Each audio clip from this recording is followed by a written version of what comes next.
ফিফার ৭৫তম কংগ্রেসে ঘটেছে লঙ্কা কাণ্ড। কংগ্রেস শুরু হবার লম্বা সময় পর সেখানে উপস্থিত হন সভাপতি ইনফান্তিনো। ফিফা প্রধানের এমন কাণ্ডে হতাশ হয়ে সভা ছেড়ে যান উয়েফা সভাপতি আলেকজান্ডার সেফেরিন সহ ইউরোপের একাধিক শীর্ষ ফুটবল কর্মকর্তা।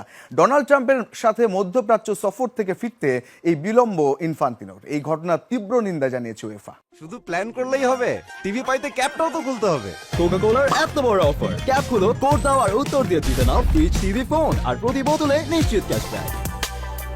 প্যারাগুয়ের রাজধানী আসুনসিওতে অনুষ্ঠিত হলো ফুটবলের নিয়ন্তা সংস্থা ফিফার ৭৫তম কংগ্রেস। সারা বিশ্বের ফুটবল কিভাবে চলবে, ফিফার পরিকল্পনাটা কি, এমন অনেক গুরুত্বপূর্ণ বিষয়ে আলোচনা হয়ে থাকে কংগ্রেসে, যেখানে অংশ নিয়েছিল ২১১ সদস্য দেশের প্রতিনিধিরা।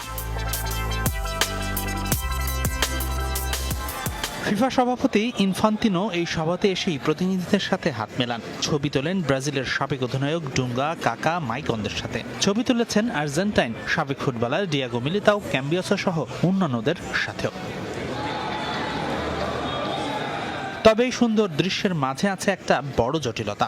প্যারাগুয়ের স্থানীয় সময় সকাল ৯টায় শুরু হয় কংগ্রেস, কিন্তু ফিফা সভাপতি ইনফান্তিনোর খবর নেই তখনও। যুক্তরাষ্ট্র প্রেসিডেন্ট ডোনাল্ড ট্রাম্পের সাথে মধ্যপ্রাচ্য সফরে যাওয়া ইনফান্তিনো সে সময় ফ্লাইটে। দুপুর ১:৩০টার দিকে সভাতে এসে পৌঁছান তিনি। কংগ্রেসের মতো গুরুত্বপূর্ণ সভাতে ইনফান্তিনোর এমন দেরিতে আসাটা মোটেও ভালোভাবে নিতে পারেনি অন্যান্য কর্মকর্তারা। ফিফা প্রধানের এমন কাণ্ডে হতাশ হয়ে সভা ছেড়ে চলে যান উয়েফা সভাপতি আলেকজান্ডার সেফেরিন সহ ইউরোপের একাধিক দেশের প্রতিনিধিরা।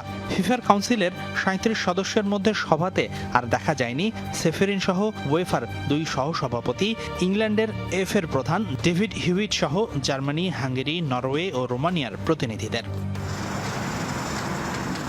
ইনফান্তিনোর ওই কাণ্ডে এক বিবৃতি দিয়েছে ইউএফা, যেখানে কড়া সমালোচনা করা হয়েছে ফিফা সভাপতির। বলা হয়েছে, ফিফা সভাপতি ব্যক্তিগত ও রাজনৈতিক স্বার্থকে গুরুত্ব দেবার স্পষ্ট উদাহরণ সৃষ্টি করেছেন, যা ফুটবলের মর্যাদাকে ক্ষুণ্ণ করেছে।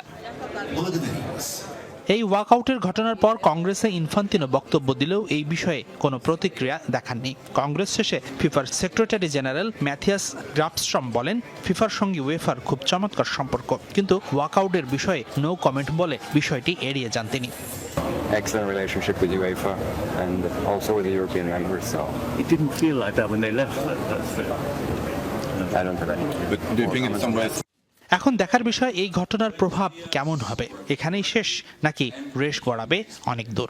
Prince of the Kingdom of Saudi Arabia, His Highness. Hasinur Rahman, Jamuna sports. We all want to